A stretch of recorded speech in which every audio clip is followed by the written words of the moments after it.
Another episode of How the Hell Did I Get Here show with Meg and Rachel. Thanks for joining us. Today, our guest is Michelle Kane, the director of the SDCEO organization and center that's housed at Black Hills State University and part of the Small Business Administration. Michelle provides business counseling and resource guidance to aspiring and established entrepreneurs. She and the SDCEO team bring outstanding workshops, networking opportunities, and conferences to professional women across the state while promoting entrepreneurship, leadership, and thinking outside the box. Prior to joining SDCEO, Michelle owned Black Hills PR, a public relations firm she launched in 2011. Black Hills PR designed marketing, social media, and PR programs for local, regional, and national clients, including 3 years traveling with the Professional Rodeo Association. Wow, that must Yeah. Lots of Wrangler jeans. Yeah. And you know the biggest takeaway from that? When you were promoting rodeo on Twitter, don't use hashtag bareback. Just side note. Totally different target audience, right? Yeah, that's pop culture is important. Hashtag pop culture. It is. Just saying. Saddle bronc, bull riding definitely works. Not bareback. Not bareback. Interesting. Well, there you go. Michelle believes that there is room in the workplace for focus, kindness, gratitude, and self-care, along with hard work and getting results. And that is the intersection where becoming a successful intrapreneur begins. Welcome, Michelle. Thanks. Intrapreneur, that is Michelle's word of the year. It really is. And you know what's really exciting is when I moved into this position after running my own business, I thought I made up that word. I mean, I thought it was like, I just created intrapreneur. Nobody talks about this. I'm going to write a book. I'm going to have all this whole, like magic. And it's actually been discussed since the 70s, but people, it is there. But the concept still have magic is refreshed. Yeah. You're still magic. You're still magic. It's like a refresh thing, but it is a great word. So yes, it is a great word. Well, Michelle, tell us a little bit about your story and yourself, and when you had your how the hell did I get here moment, when you looked up and looked around and you're like, how the hell did I get here, for better or worse? Right. For better, for worse. So that just means that, my career is like a marriage, right? Because that's pretty much how it is. It's for better, for worse. Pluses and minuses. You're in. I would say, so I started my business, Black Hills PR, when I was 43. And so, a lot of people don't think they can start a business until, they have to be in their 20s, or they have to just, be young and free thinking. Well, you know what? We can be in our 40s and free thinking and starting new businesses. So I did that for about 6.5 years.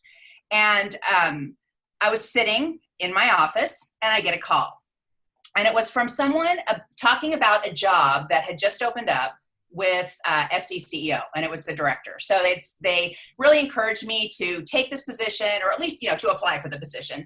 And so I looked at the job description, and there was a couple things in the job description that I did not have any experience with. And I was like, oh my God, I can't do this. There's no way I can do it, because I can't be perfect and I can't do everything. So I think sometimes, as I've told the story before, other women that I've spoken with are like, oh my gosh, that's so true. If I can't do everything and I'm already an expert and I've already mastered all of this, I'm not going to apply, or I'm not going to go after that gig, or I'm not going to do whatever that is. And often a man might look at it and say, I can do 40% of that. I'm totally applying. Of course I apply.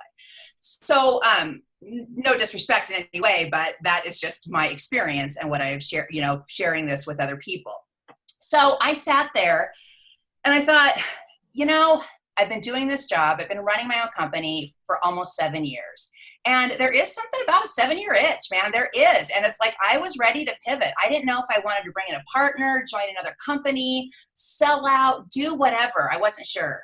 So I thought, what is the worst thing that could happen? And the person who called me, I thought really, stepped out of her maybe box and really threw me a huge line of encouragement. And I decided to take it. So, of course, it was at the 11th hour. It was like the online job closed at midnight. And I think I got everything ready about 11 or maybe 11:45 p.m. So I did it. And I just thought, you know what, whatever, I'm doing this. And I didn't tell anyone. And I just said, you know what, I'm just going to do this. I'm not going to say anything and we'll just see what happens. And that turned into a pivotal moment. My business it was at its best ever. I was making the most money in that year. And I thought, what am I doing? It's like things are going well. I'm kind of in this groove, but I knew there was something that had to change. And it was a reminder too that the concept of life is really about experiments, right? That we look at everything as an experiment. And I think, so I was looking at it as an experiment. It's like when you live your life like an experiment, you don't set yourself up to like win or fail, right?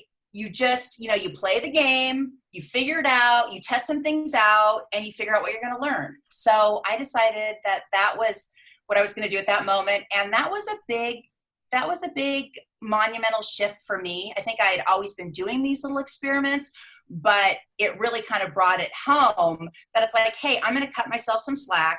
I'm going to do this and I'm going to give it a shot.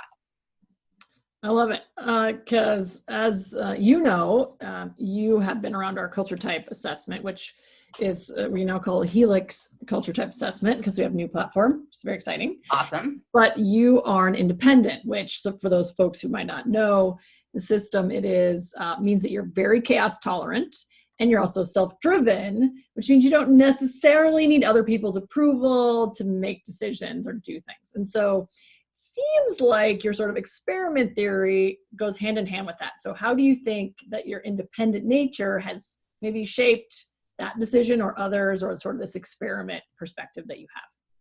I think it's just a level of risk, but I will say that I'm not like a super risky person. I definitely have a level of, common sense in there that it's like, hey, I'm going to test this out, but I definitely am a tester of experiences and situations. So I think, being an independent person in the, so are you saying it's like the Helix as Helix opposed to assessment, IX? yeah, Helix, yeah. So the Helix, so just say that officially. I think that has really helped me. It helped me to be an entrepreneur because it helped me to pitch things where I wasn't really afraid of the results and I wasn't too afraid of not, if something didn't work or if something might have worked. And I always kind of feel that everything happens for a reason. So I have, just that kind of sense of a little bit of going with the flow. So I'm not too afraid of that. And now I've like completely lost my train of thought. So can you ask that question again, Rachel? Yeah, of course. Such an independent, you even disrupt your own thinking. Yeah, that's right. You Well, and I will say too, chaos in your own thoughts. I know, and it is chaos. There is chaos in my mind all the time because honestly, whenever there is a situation, I naturally think of the opposite. So it's like, that's why I love brainstorming. So if there is something that comes up and it's like, we've been doing this, this, and this, or we're thinking we're going to do this, the first thing I think of is like, well, what about this? And what about this? And see, not everyone wants to have that conversation though. Most people don't. No. And so how has that served you? Even though most people don't want to have that conversation. How do you think that served you?